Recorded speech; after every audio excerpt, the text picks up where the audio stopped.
ప్రపంచంలోనే అతిపెద్ద ప్రజాస్వామ్య దేశం భారతదేశం. 5 ఏళ్లకు ఒకసారి మన ప్రభుత్వాన్ని ఎన్నుకునే ఒక అరుదైన అవకాశం మనకు కల్పించింది మన రాజ్యాంగం. రాజ్యాంగం కల్పించిన ఆ హక్కుని పూర్తి స్థాయిలో వాడుకోవాల్సిన బాధ్యత, వినియోగించుకోవాల్సిన బాధ్యత ప్రతి భారతీయుడి పైన ఉంది. మనకు ఎలాంటి ప్రభుత్వం కావాలో, మనకు ఎలాంటి విధానాలు కావాలో, మనకు ఎలాంటి వ్యవస్థ కావాలో నిర్ణయించే అధికారం ప్రజాస్వామ్యంలో ప్రజల చేతుల్లోనే ఉన్నప్పుడు మరి ఈ రోజు ఓటును విస్మరించి ఆ తర్వాత నిందించినా ఆ తర్వాత బాధపడ్డ లాభం ఉండదు. కాబట్టి తప్పకుండా అందరూ కూడా దయచేసి బయటికి రండి, ఓటు వేయండి.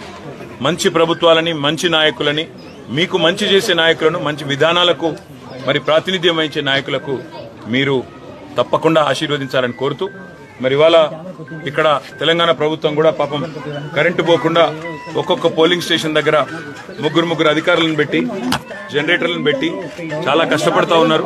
వారికి కూడా ధన్యవాదాలు. అదేవిధంగా దేశవ్యాప్తంగా పోలింగ్ ఏర్పాట్లు మరి సజావుగా చేసే విధంగా, సజావుగా జరిగే విధంగా నిర్వహిస్తున్న ప్రతి ఉద్యోగికి కూడా హృదయపూర్వకంగా ధన్యవాదాలు తెలియజేస్తూ ఇవాళ దయచేసి బయటికి రండి, ఓటు వేయండి.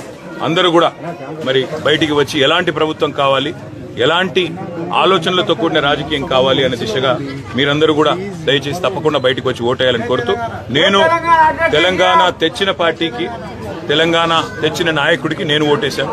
మీరు కూడా ఓటేయాలని విజ్ఞప్తి. Thank you. జైల్లో ఉన్నారని చూడాలి, ఏం చూస్తాం?